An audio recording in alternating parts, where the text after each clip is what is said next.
Hello, welcome to another episode of House of Wellness. In today's episode, we will understand what are the functional foods that we should eat that will help our immune system to battle with cancer. We are not promoting that you go off treatment and try these foods. These foods are a part of the process of making your body strong. My co-host Sonam, who is a nutrition, diet, nutrigenetic, and sleep consultant, will help us understand what these foods are. Over to you, Sonam. हाय। हमारा जो first group है वो है ginger मतलब अदरक, garlic मतलब लहसुन, turmeric मतलब हल्दी और अनियंस मतलब प्याज। सो जो जिंजर होता है बहुत बहुत फ़ायदेमंद होता है। उसका अमाउंट आपको चाहिए एक छोटा सा 25 पैसे का कॉइन, उतने जितना रोज़ आपको खाना चाहिए। अपने फूड में उसको मिलाइए, इससे आपका डाइजेशन भी बहुत अच्छा होगा।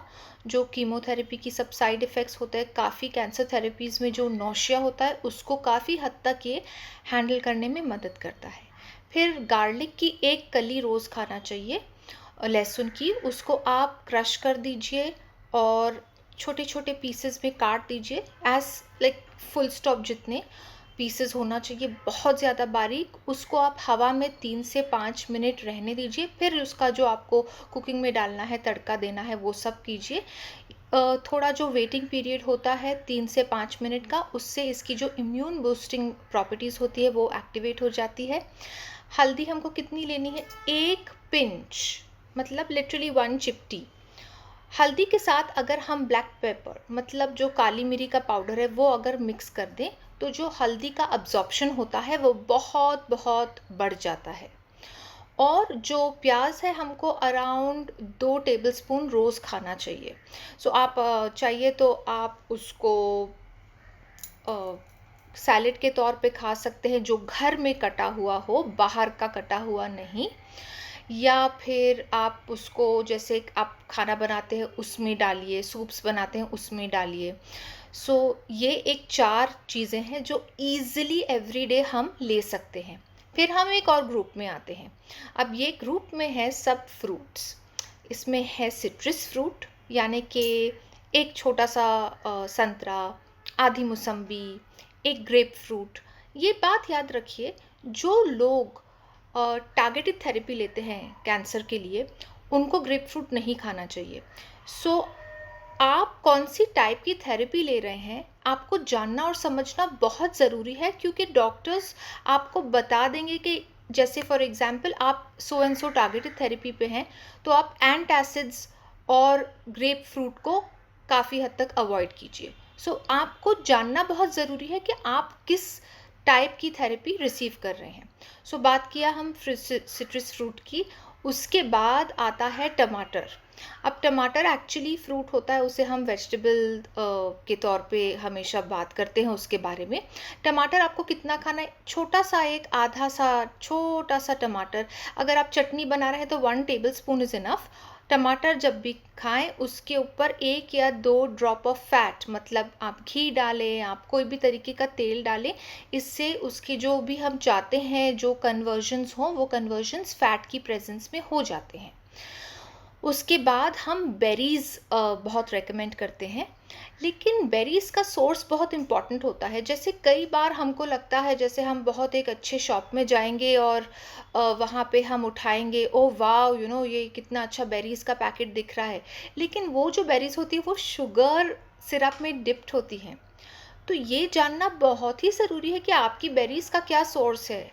ऑफ कोर्स जो सीज़न में होती है, जैसे स्ट्रॉबेरी फॉर एग्जांपल, उसे भी आप एकदम अच्छे से धो के उसका सेवन कीजिए, लेकिन आप अवेयर रहिए कि जो बेरीज़ होती है काफ़ी कंट्रीज़ में उसे शुगर सिरप में डिप करते हैं, तो उस तरीके की बेरीज़ आप नहीं खरीदिए। लेकिन ओवरऑल जो भी बेरीज़ है, स्पेशली जो रेड कलर की बेरीज़ होती है, वो इन्फ्लेमेशन कम करती हैं। और जो भी बेरीज़ का कलर होता है ब्लू, पर्पल और ब्लैक, आपके बहुत फ़ायदे कर सकती है अगर वो बेरीज़ प्योर सोर्स से आपको मिली हुई है। ओके, इसके बाद आता है, हमने बात किया सिट्रस फ्रूट, टमाटो, बेरीज और जो रेड पर्पल टाइप के ग्रेप्स आते हैं। अब हमारे एपिसोड्स दुनिया भर में लोग देखते हैं, सो जो पार्ट्स ऑफ द वर्ल्ड में इस तरीके के ग्रेप्स आते हैं, तो आप एटलीस्ट 5 से 7 वो रोज़ खा सकते हैं। क्वांटिटी ज़्यादा नहीं है, इजीली आपके मील्स में इंक्लूड कर सकते हैं। फिर हम 2 तरीके की सब्जियों की बात करेंगे। वन इज़ लीफी वेजिटेबल्स, लेकिन ये याद रखिए कि जब जैसे बारिश का सीज़न है और ह्यूमिडिटी ज़्यादा है, तब हमको लीफी वेजिटेबल्स नहीं खाना है। जो वेजिटेबल्स झाड़ जैसे दिखते हैं, जैसे ब्रोकली है, कॉलीफ्लावर है, वो बहुत ही अच्छा है। और वेजिटेबल्स या चाहे वो लीफी हो या ये झाड़ जैसे वेजिटेबल्स हो, उनकी क्वांटिटी हाफ कप कुक्ड होती है। फिर हम बात करेंगे जैसे हेल्दी फैट्स की, जो रिच इन ओमेगा 3 होते हैं, चाहे वो फ्लैक्सीड हो, उसका तेल हो, या उसका पाउडर हो, या चिया सीड्स हो, हेम्प सीड्स हो, अखरोट हो। ऑल दीज थिंग्स आप स्टार्ट कीजिए एक चिपटी से। अगर आपको सूट करता है, धीरे धीरे over a period of few days उसको अप टू 2 टीस्पून्स आप उसका सेवन करें। हर एक दिन में हर एक सीड खाएंगे तो बॉडी को वैरायटी मिलेगी, आपके लिए बहुत ही फ़ायदेमंद होगा। सो ये आप नोटिस करेंगे कि बहुत बहुत इजी है आपकी एवरीडे फूड में इंक्लूड करने के लिए, और क्वांटिटीज़ भी ज़्यादा बड़ी नहीं है।